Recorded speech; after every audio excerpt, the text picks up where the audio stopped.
Eileen Epps Hamilton with WordStream, and we would like to welcome you to this week's edition.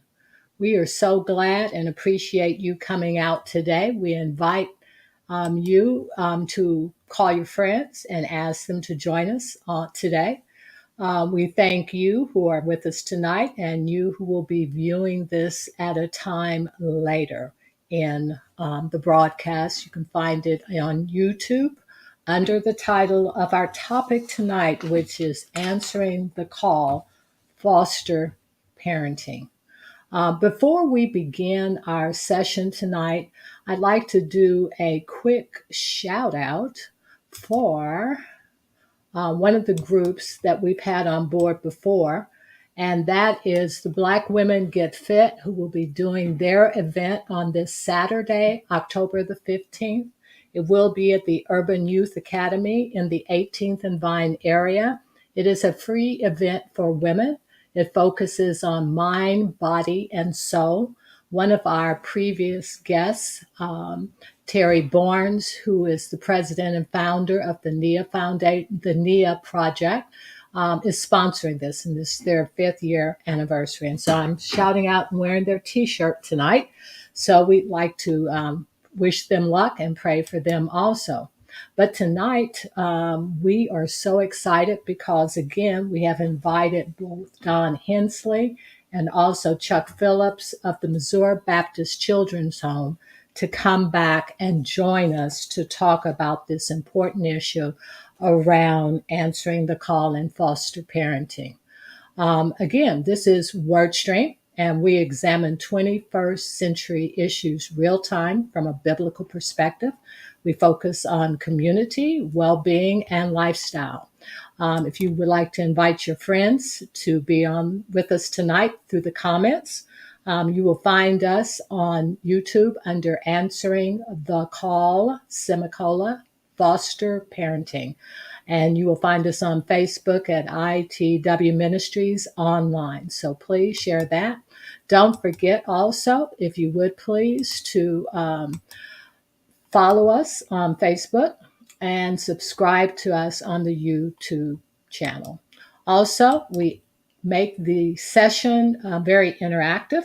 So we invite you, if you have any questions or comments, and we've got lots to say tonight, that you would input your comments on Facebook. We have several questions, like I said tonight, that I think you'll find of major interest for us tonight. So please do that. And I will, at this time, bring on Don and Chuck and welcome them back to the show.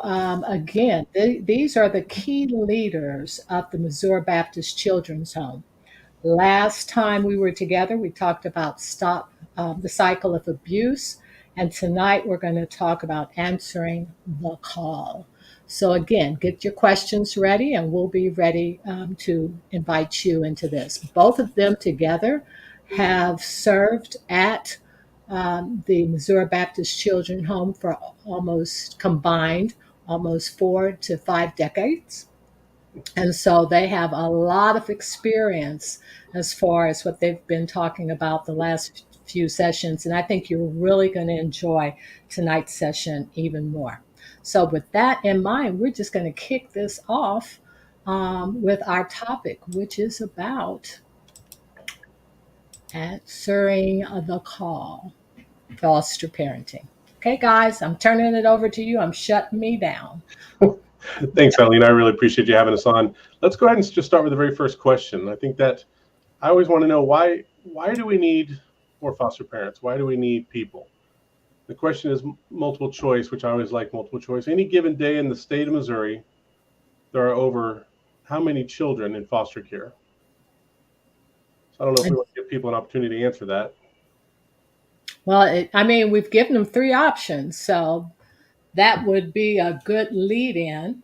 And I think our guests are beginning to warm up. I don't see any questions yet, so I'm going to let you just inform them at this point, Chuck. Yeah, so on any given day in the state of Missouri, there could be 13,689 children in alternative care. Wow. That means that they are either in foster care or maybe in need of foster care at any moment. whether it be in residential, whether they be in shelters, or whether they be in relative homes, wherever they may be, they're in need of foster homes. Just here, I mean, when we're talking about Kansas City, there's 1,479 in Jackson County alone. In Clay County, 158. Those are some big numbers. I mean, those are numbers of, you think about the number of foster homes that we have in the state of Missouri. We don't have enough. We need more. So that's where we as churchgoers, as Christians, want to answer that call to how can we support? How can we step in? And what about Jackson County? You mentioned Cass and Clay. How many do we have Jackson in? County is 1,479. Wow. That's almost 10 times the others. Yes, that's a lot. And Eileen, those numbers are just from August of this year. So just a couple months ago, we're talking about 1,479 children in need of the Children's Division System, helping them for placement in foster care, residential, relative homes, shelters, because we didn't have enough homes. Wow. That's a lot to consider. A lot to consider. So I hope everyone has your ears on and hearing all this and seeing what the need is. So, Eileen, really, we recognize that there's this many kids in care and in need of services. And so why does the Children's Home here, why does Missouri Baptist Children's Home do anything with foster care? And it's really because it's a biblical mandate, just like James references. There's other verses in the Bible too, but James talks about religion that our God, our Father accepts as pure and faultless is to care for the widows and the orphans. And so that's nothing new. That's been something, a directive that God gave us for years. And so our agency has responded to that and is currently working with our foster care ministries. Chuck, I want you to share, because I found this statistic really interesting, but talk to us about the churches and how many churches it would take to fill this need. Yes. So if we were to take one out of every 150 evangelical church members, again, that's one out of every 150 church members, we would be able to wipe this out. Every kid would have a Christian home to go to. Wow.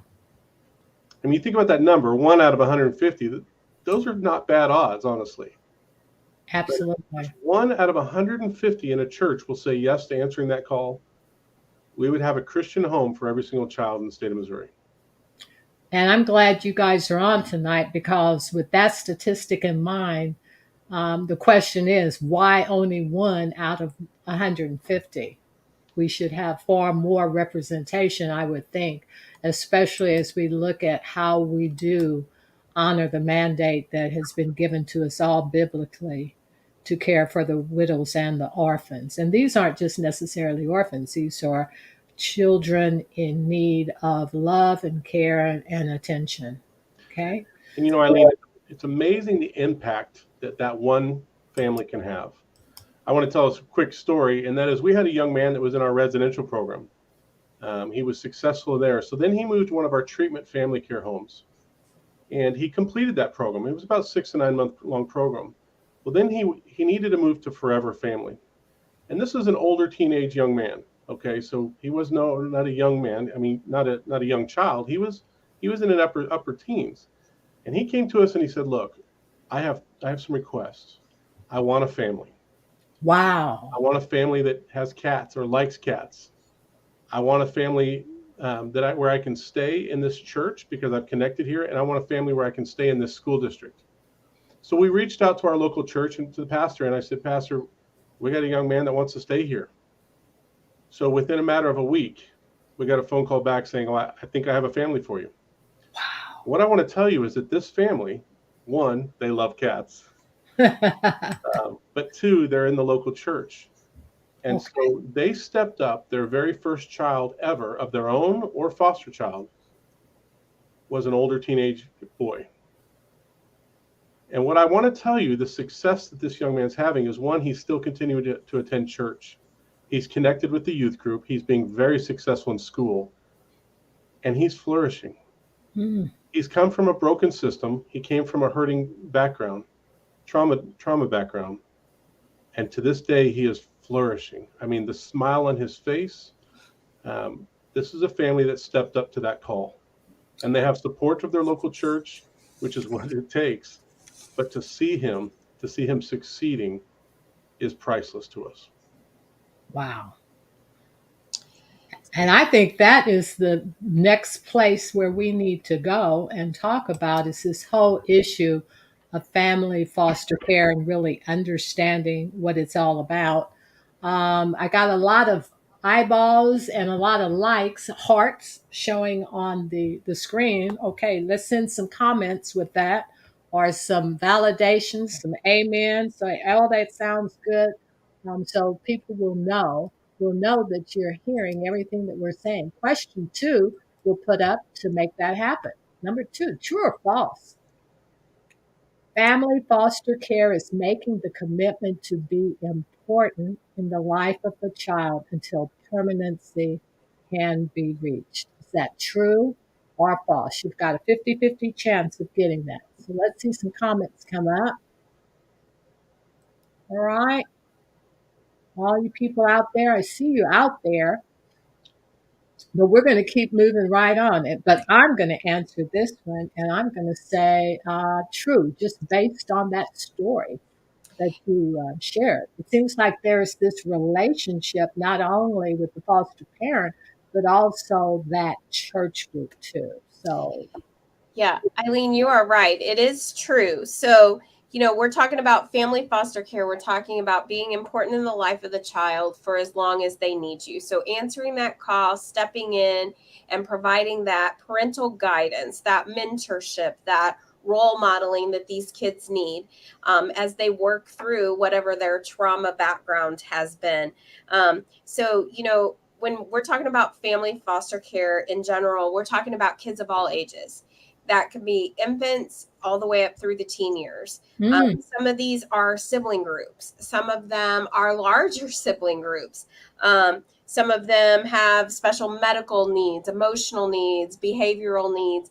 A lot of the emotional and behavioral stuff is coming from the trauma that they've experienced, and that's how it's coming out. And until really they get that help that they need, can they then begin to heal. So, you're really making the commitment to be important in the life of that child for as long as they need you, allowing the birth parents to work to rectify the problems that brought their kid into care, and to get the family and the kid at a state of healing. Family foster care, like I said, is for a wide range of children ages infancy to 18. Missouri Baptist Children's Home in this area, we really have taken a step further and focused on those kids who are really struggling and really having a hard time, behavioral problems, emotional problems. And so I really like, Eileen, for us to put up the next slide, because what MBCH does is we really focus on what is called treatment family care, okay. TFC. And I describe this as being a missionary in your own home, taking care of kids who are hurting from your local community. So it's really being missional, missional minded, and ministering the children right here in your local community. So I believe we have another question. Okay. Question number 3, which is true or false? Training is the time for families to learn about the children in care and how to meet their emotional and physical needs. Let me ask a question while I'll also be out there looking for comments. You mentioned that it's a mission minded approach in and using children from your local community. You're saying local community, like within the state of Missouri, or is there an intentional effort to keep them within specific counties? We do. We try to keep them in the county from which they came from. Okay. Um, like this young man, he ended up, that Chuck was talking about, he ended up kind of in one of our local group homes, working then to keep him within that community he had connected from, just because he didn't have anyone. And so he had slowly started building some connections and relationships, and we wanted to help those flourish, from school teachers to church personnel. So, it is, we try to keep them as close as possible to their home location. And that school connection, I imagine, is very important It, too. it really is. Do you guys ever get involved with the school connection as you're putting the families together and the churches identifying church partners? Do you do any work within the schools themselves? Yeah, we work with the school. I mean, if we have kids who are placed in our homes and they're struggling academically, we can go in and help talk to the school, talk to school personnel, help educate our foster families and how to be an advocate within the school system. Um, at times, we'll have schools reach out to us and go, help us, like, we know you're involved, like, help us to help this kid, like, what can we put in place, what services are out there that we might have access to that we can help. So it's really a collaborative effort. Once a child is placed in one of our treatment homes, we work collaboratively with the church, with the schools, anyone that we can to help surround and build a good support system for that kid. And so, how is that really different than the traditional? So traditional foster care is really all ages and sibling groups. With treatment family care, Eileen, we focus on a very small amount of children. So within our program, our families can have up to 4 children in their home. Only Okay. 2 of those can be our TFC kids. The other 2 can be traditional foster kids, adopted kids, biological children. But we want only a max of 4 kids. So those children in the home get a lot of attention that they may need from their parents and their guides. With our treatment family care homes, you know, it's really we really work hard to provide a lot of training. So our families, our treatment families, they get a lot more training.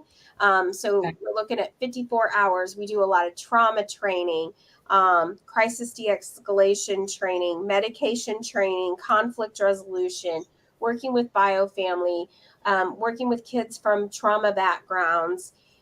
We also spend a lot of time talking about just the system in general and how the system, the children's division system works and operates in the court system, how to build attachment with kids from hard places. Wow. It's almost like you're giving a degree in foster parenting. I've never heard that kind of detail. I guess I always imagine foster care as here's a kid, you've got a house, take the kid, and pretty much that's the end of it until either the next transaction or interaction with the biological parent takes place. We actually train our treatment homes to the same level that we train our staff in our residential homes. So we put that much value on training and skill building. And remember, I said these are missionaries, right? These are people who have decided to be a missionary using their own home, ministering to children. So we want to equip them with what they need to be successful in working with these children. Um, I don't think Eileen, ever actually answered the question right before this slide. Training is a time for families to learn about the children in care and how to meet their emotional and physical needs. I just want to reiterate that that is true. The training is a time for the families to decide, is this the right fit for my family? As Okay. well as the state, our agency is making sure you meet the state standards. Okay. So a parent may begin, or potential parent, foster parent may begin the process, but somewhere in that process, there is an opt out or either a non match Sure. that is determined. Absolutely. And there's no cost to this. So Eileen, we give you this training free. We do the assessment, the home study assessment that's required. We do that free. If you opt out, there's no charge. If you finish and you get licensed, there's no charge. We do this as a ministry and we want you to be very equipped to take care of administering to our children. Perfect. Okay. Absolutely So I perfect. think there's another question, and Chuck's going to kind of talk about this child matching. All right, true or false? Okay, I got you eyeballs on me, but no one's sending in comments. That's okay. We're going to move through because we have so much to share with you tonight. That's okay. All foster parents are able to specify the age, gender, and type of behavior. I'll be interested in the type of behavior they are willing to accept, true or false. And the way you have described the program to date, I would say that that is true. It is true. I mean, and one of the great things that I want to specify about TFC is child matching. That's the very first bullet point we have there. So, just in a real brief, traditional foster care, once you become a traditional foster parent, you may get a phone call and they may ask you if you would be willing to take a child. Now, I always laugh because sometimes it seems like if you say yes, they're at your doorstep before you ever hang up the phone. So you probably haven't gotten a ton of information. Now, that's understandable with traditional foster care. However, with our child matching, what we want to do is we get to know our families. We specifically know our families. We know what their likes, their dislikes, what kind of behaviors that they're strong with, what kind of age, gender, you name it, what they can handle. We have some homes that are great with working with special needs clients. We have some homes that are great with working with older teenagers. So what we do is when we receive referrals from the state for placement, we look at that and we determine, is this the best placement? Who's our family that's best fit for them? Then what we do is we'll call the family up and we'll say, let's sit down at a table and we gather as much information as we can about that child. So then we give them the opportunity to ask questions and we get those questions answered. So it's a little bit of a process for us, but it's very helpful to match a child with a home that they can be successful in so that we don't have children being placed in multiple foster homes. And moved around, which the most important thing is to give them the stability that they need. And again, I talked about our older teenager who said, I want someplace that likes cats, and I want the church, and I want the home. Well, he did his own little bit of matching. He Yeah. told us what his likes and dislikes were, right? So we were actually able to match that perfectly after the church stepped forward to help us find a family for him. Wow. And really, then what we do is once everybody kind of thinks, okay, this child is a match with this particular family, then we start pre-placement visits. Those can be times, in the local community, within your home, wherever the child is. And those pre-placement visits can take up to 10 days. It gives you a chance to have some overnights with the child to really make sure that this is a good fit for your family. Once the child's placed, they can be placed in your home in our TFC program for up to 9 months. And during that time, you get intensive support. So we're your support person. We're out there in your home. We're out there once a week, but we're on call to you 24 hours a day, 7 days a week, 365 days a year. Even on Christmas, if there's a problem, and I have been called on Christmas, we'll be out there. We'll help you through it. And so it's really about partnering with us in this mission field to minister to these kids. So we're there with you, walking in the trenches with you, helping you through this process in ministering to children. Now, what happens at the end of those 9 months? Well, my next question that you're going to pop up here for us, Eileen, I think, is another true or false. TFC youth can be adopted by their TFC parents. And I'm just going to move quickly and say that is true. And we have an amazing story. And so, Chuck, I know you and I probably can think of several kids, several youth who have their names have been known around the state. Mm-hmm. And everybody knows these kids and they're like, not taking them. We're not going to parent them.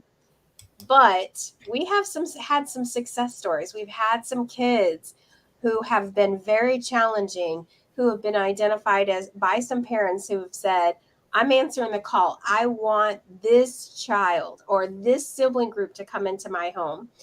And they have done an amazing job ministering to those kids. And those kids have been able to be adopted by those foster families. Wow. And what that means is that's why we constantly need more families, because those families stepped up, they answered the call, and they made a lifetime commitment to those kiddos, which is amazing. But now we need more families to come in and take care of other kiddos that are now coming into care. How many kids were we talking about? And give me the age range. Oh my gosh. So we had a single kiddo who was adopted. She was 15. Okay. We had a sibling set of 3 who were adopted, and they were 10 to I think 16. Wow. And we've had some other children who were adopted. They were early elementary age school. Predominantly, we work with teenagers, pre-adolescent, adolescent ages, but we did have a couple younger ones. We've had a number of kids go home, though, and reunify.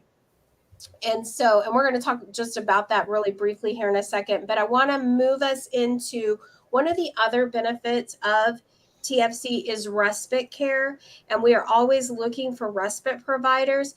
This is someone who's willing to step up and not do the day-to-day work, but they're willing to make a commitment for a weekend or for a week or for an overnight, just to give the child a break, give the foster family a break.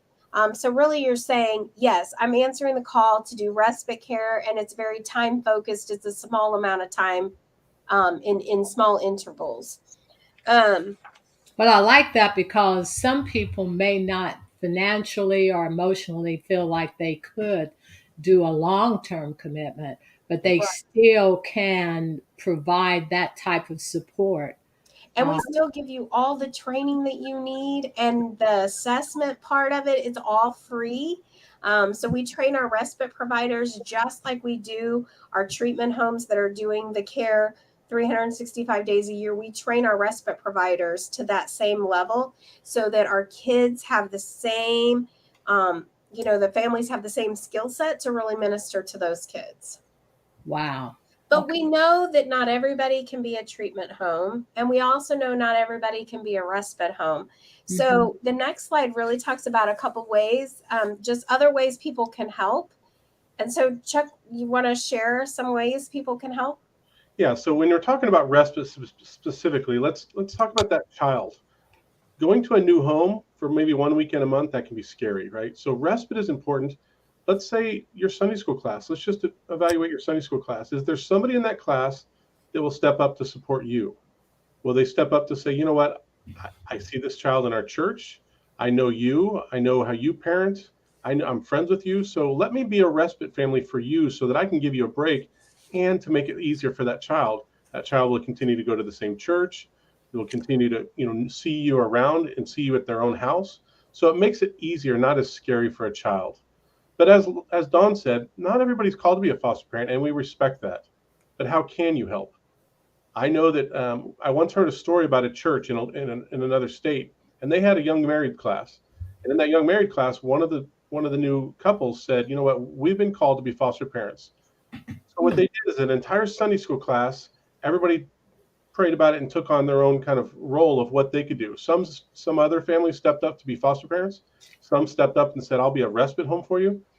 But let's be honest: if you're bringing in a brand new teenage person or an adolescent, what if somebody helped you with meals that first night, right? Because bringing that child in, again, that's scary. Why not help do their laundry? Why not just come and sit with them that first night or that second night or that third night, knowing that they had maybe a tough day, just to sit and talk to them? There's lots of ways to support. So how can we help? Can we donate clothes? Can we come over to hang out with the young man or the young woman just to be of support? We once heard a story about a young lady that was in a foster home, and she was scared, but the foster father was a deacon in the church. And so one day she went to the foster father and she said, "Why are all these people in this church so nice to me? They've got to know my history. They've got to know what's going on. So why are they still so nice to me?" And the foster father said, "You know what? They do it because they love their Lord. And he calls us to care for one another." And that day she got saved because Wow. Oh my goodness. that Yes. served God would care for her and love for her. So that's the impact that one small group at church could have. So again, the question is, what part can you play? Are you good at cooking? Are you good at cleaning? Are you good at just sitting and talking? Or are you willing to be a foster parent? Or are you willing to be a respite parent? What part can you play? And could we have Sunday school classes join together to say we will all support each other? Because the reality is, this next slide tells it all. There are lasting benefits, to the child, to the foster family's growth, and the biological family. I mean, lasting benefits, eternal seeds, that we can plant in kids' lives, in youth's lives. Um, it's amazing. Like, there have been times I have said something to a youth, and years down the road they call and they're like, Miss Dawn, I remember when you said this. And I'm working on that. Recently I talked to a youth about painting his picture. He got to paint his picture and what his future looked like. And he called back and he said, I'm working to be an artist. I'm working to paint my picture. Mhm. And it's those eternal seeds that we work with and that we try to plant in these children's lives for them to bloom. Our foster families, it's amazing how many times our foster families have said, Dawn, you're not going to be, you're not going to be surprised, but the Lord's working in my life. Like, I'm seeing myself grow through this, Yeah. and it's amazing. And I'm so excited of how things are coming into play and just falling into the right spots. I and then the biological family. And I know a lot of people get concerned about working with biological parents because a lot of times we think, okay, they're the ones who have hurt the child, and that's not always the case. But a lot of our biological parents, they're parenting the way they were parented. It's a cycle, and we've got to get in and help them stop that cycle of abuse.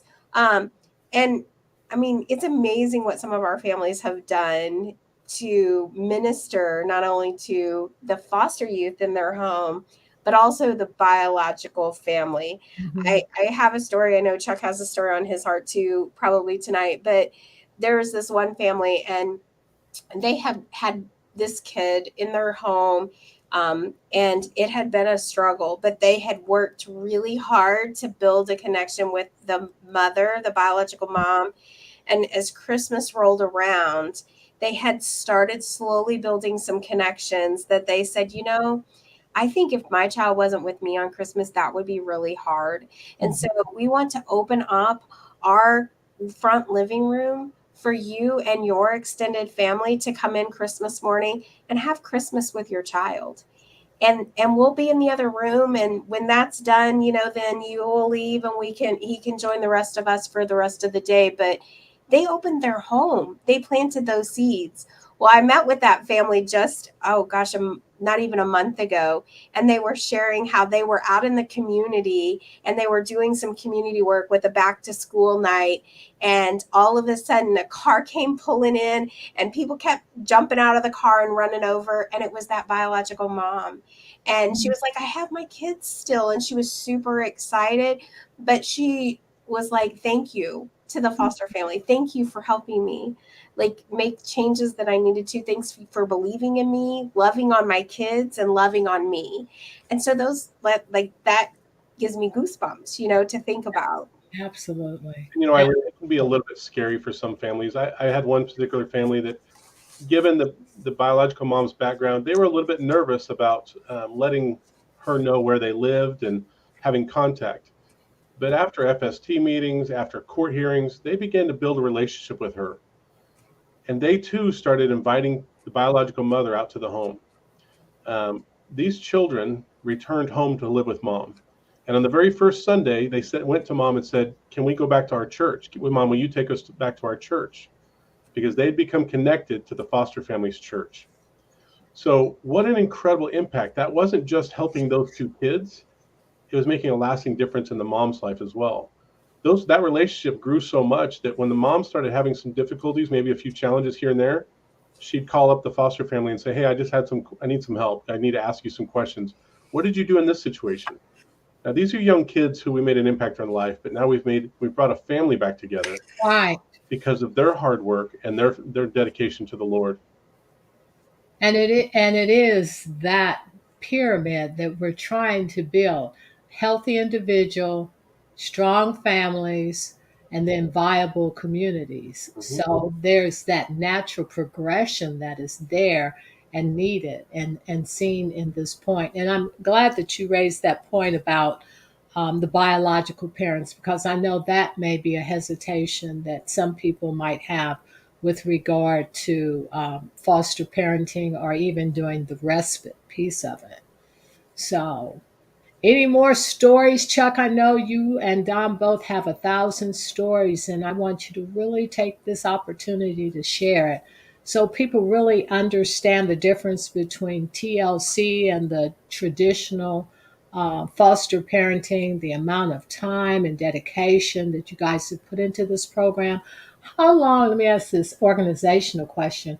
How many years has Missouri Baptist Children's Home been in operations? I know the two of you have each been there about 2 decades each, 25 years apiece. How long has the organization been in play? We've been in place since late 1800s. 1800s, Yes. really? So the Lord has really blessed us with the impact that we've been able to have on the state of Missouri, on children and families. Um, so we continue to give thanks to Him for the opportunities that we've had there, because it has been impactful. We have seen lives changed. So Wonderful, wonderful. Well, at this point, I have a question that I would like to put up. And my question is this: based on everything that Don and Chuck have shared with us today, really, what would stop you from answering the call of foster parenting? If you have questions, if there's nothing that you have or questions that we haven't addressed, please, at this time, we've got the line open and we're making this time because we know that this is a very important topic, not only to our community, but to our Heavenly Father also, as we honor our commitment to building His kingdom and extending His kingdom. I mean, what's really stopping you? As far probably one of the questions someone may ask is, what about age? How maybe I'm too old to foster care. So that question is going to come from an old person. That old person's me. So what's about the issue of age? Eileen, I will tell you that I've had my youngest foster parent was 21. Her parents had fostered. And so the minute she turned 21, she was calling me saying, Dawn, I'm ready. And I'm still working with her. And my oldest was in her 70s.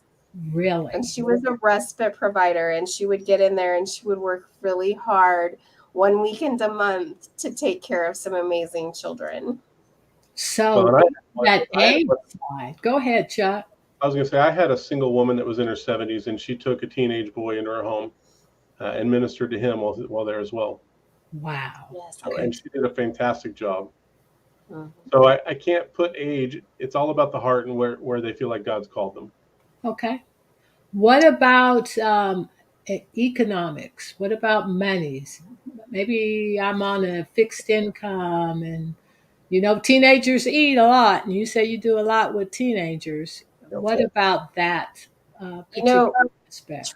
traditional foster care, I'll be honest, we're one of the lowest paid states to give money to our foster parents to minister to kids. Our treatment family care, we talked about it. You're a missionary using your own home.